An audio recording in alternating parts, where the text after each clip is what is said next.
జై శ్రీరామ్. ఈ వీడియో ఒకసారి చూడండి.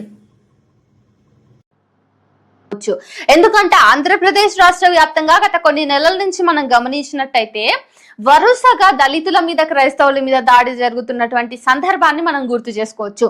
మొన్న ఒక 2 నెలల క్రితం మార్చి ఏప్రిల్లో శ్రీరామనవమి కంటే ముందు ఆంధ్రప్రదేశ్ లో జరిగిందేంటి?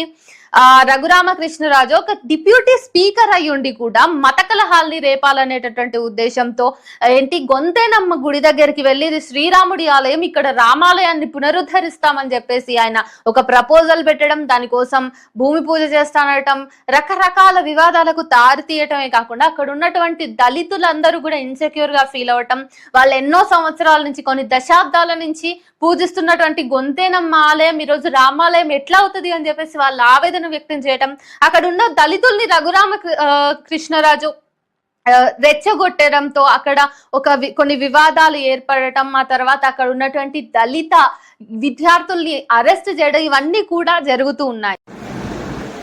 చూశారు కదా ఈమె ఏమంటుందో. ఈమె పేరు విప్లవశ్రీ, ఏదో తుప్పల్లో శ్రీ. ఈమె జర్నలిస్ట్ అంట. అంటే అలాంటి జర్నలిస్ట్ కాదు, అంబేద్కరిస్టు జర్నలిస్టు.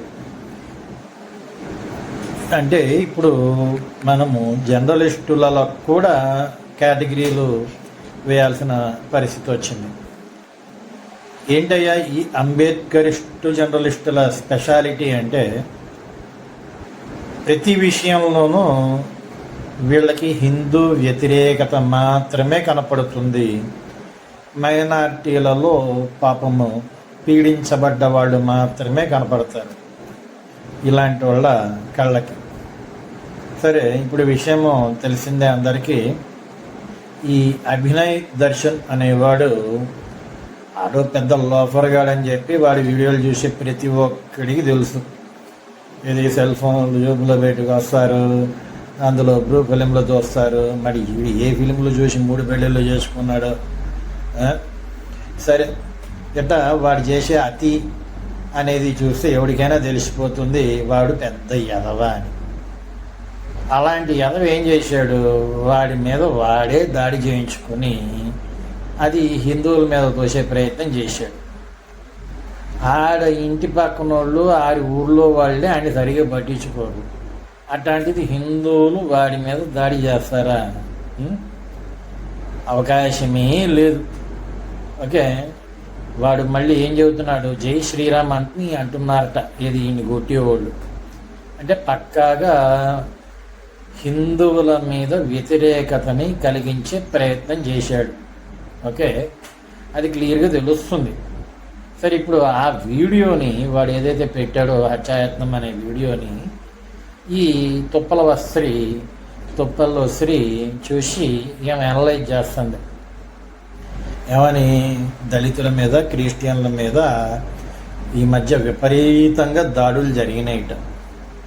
సరే, అందులో ఎగ్జాంపుల్ ఏం చెప్తా ఉందంటే ఆకివీడు రామాలయం విషయంలో ఈ దళితుల మీద దాడి జరిగిందని చెప్తా ఉంది. మరి ఈమెకి కళ్ళే పోయినాయా, చెవులే పోయినాయా, బుద్ధే దొబ్బిందా? హిట్లర్ గారు వచ్చినప్పుడు కర్రలకి మేకులు గుచ్చుకొని వచ్చి దాడి చేసింది ఎవరు? హిందువుల. అక్కడ దాడి క్రైస్తవులే హిందువుల మీద చేశారు. కానీ ఏమేం చెబుతుంది? హిందువులు క్రైస్తవుల మీద చేశారని చెప్తుంది. అది ఏమని చేసే పొరపాటు కాదు, రెగ్యులర్గా అలవాటైన తప్పు. ఎందుకంటే ఈ క్రైస్తవ దళితులు ఎవరైతే ఉన్నారో వాళ్ళే గొడవ చేసి, వాళ్ళే బూతులు తిట్టి, వాళ్ళే దాడులు చేసి, వాళ్ళే అట్రాసిటీ కేసులు పెట్టడం అనేది ఏ విధంగా ఒక సంస్కృతిగా ఆ నీచ జాతికి అనేది వస్తూ ఉందో, ఇక్కడ నీచ జాతి అంటే తప్పుడు కేసులు పెట్టే వాళ్ళని ఉద్దేశించి, అంతే ఒక్కలాన్నో ఇంకో మతాన్నో కాదు. ఎందుకంటే అన్ని మతాల్లోనూ ఎదవలు ఉంటారు, మంచోళ్ళు ఉంటారు. కాకపోతే ఇక్కడ అట్రాసిటీ కేసులు పెట్టే వాళ్ళల్లో ఎక్కువ మంది ఎదవలు ఉన్నారు, అంతే తేడా. కాబట్టి ఇక్కడ నేను కులాన్నో ఇంకో మతాన్నో అంటలేదు. ఈ వాళ్ళే తిట్టి వాళ్ళే దాడులు చేసి వాళ్ళే కేసులు పెట్టడం అనేది వీళ్ళకి ఒక అలవాటుగా వస్తూ ఉంది. అదే ఈమె కూడా చెప్పింది, మేకులు పెట్టి కొట్టింది క్రైస్తవులు అయితే హిందువుల మీద, ఈమెకి మటుకు హిందువులే క్రైస్తవుల మీద దాడి చేశారన్నట్టు కనపడతా ఉంది. అది అంబేద్కరిస్టు జర్నలిస్టుల మనస్తత్వం. సరే, అది పక్కన పెడితే ఈ దర్శనం ఎవడు, ఈ అభినయ దర్శనం గాడు హత్యాయత్నం అన్నాడు. ఆ వీడియో చూసిన ఎవరికైనా తెలుస్తుంది, ఎరా హత్యలు చేసేవాడు కత్తులు పట్టుకొస్తారా, బీరుబాటిళ్ళు పట్టుకొస్తారా? బీరుబాటిళ్ళు గుడ్లు తెచ్చుకున్నారంట. అంటే మందు తాగడానికి, అందులో మంచింగుకి గుడ్లు, తాగడానికి బీర్లు, తినడానికి గుడ్లు. సరే, హత్యా ప్రయత్నం చేసేవాడు కడుపులో పొడుస్తాడా, ప్యాంటు చొక్కా ఇప్పి చేతులకి కాళ్ళకి గీకుతాడా? అందుకనే నేను పోస్ట్ కూడా ఏమని పెట్టాను, అభినయ దర్శనం పైన అత్యాచార ప్రయత్నం అంటే రేప్ అటెంప్ట్ చేశారని చెప్తున్నా. అర్థమైందా? హత్యలు చేసేవాడు పొట్టలో పొడుస్తాడు, లేకపోతే గుండెల్లో పొడుస్తాడు. అంతేగాని చొక్కా ఇప్పటాలు, ప్యాంట్ ఇప్పటాలు, డ్రాయర్లు ఇప్పటాలు చేయరు కదా. అంత క్లియర్గా ఆడికి ప్యాంట్ ఇప్పారు, డ్రాయర్ అట్టాగే ఉందనుకోండి, షర్ట్ ఇప్పారు. ప్యాంటు షర్ట్ ఇప్పి ఎవడైనా ఏం చేస్తాడు? ఈ తుప్పల స్త్రీకి ఆ మాత్రం తెలియదా?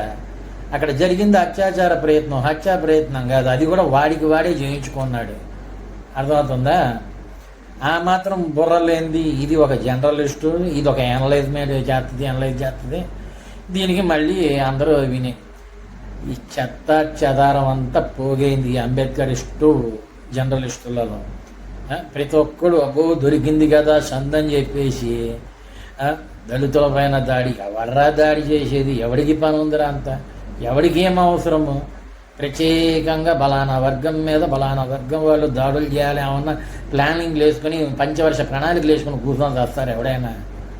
ఏదన్నా సందర్భం వచ్చినప్పుడు అప్పటికప్పుడు అనుకోకుండా దాడులు ఇవన్నీ జరుగుతాయి. కానీ అందులో ఇంతోటోడికి ఈ అగ్ని దర్శనం గాడు పెద్ద పోటుగాడు పీకుడు గాడు అని చెప్పి వీడి మీద హిందువులు దాడి చేయాలి.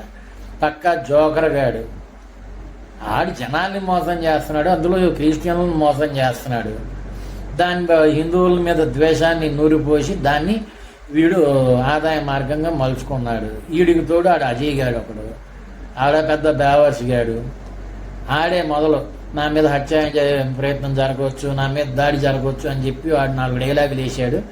వాడెక్కడ నాటకాలు ఆడి వాడు ఫేమస్ అవుతాడు అని చెప్పి వీడు ముందే హత్యా ప్రయత్నం నాటకం వీడే ఆడాడు. అది సంగతి. అజయ్ బాబు గారిని కూడా పీక్కెళ్ళి 4 బీకితే లాక్కెళ్ళి 4 బీకితే మొత్తం బయటకు వస్తుంది. అసలు ఆడే ఈ యాదవ్కి ప్లానింగ్ ఇచ్చి ఉంటాడు.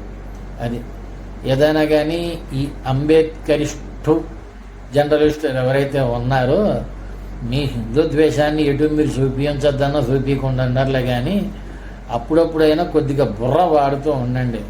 అర్థమైందా? అక్కడ కనబడేదాన్ని సరిగానే విశ్లేషణ చేస్తూ ఉండండి. ఓకే, జై శ్రీరామ్.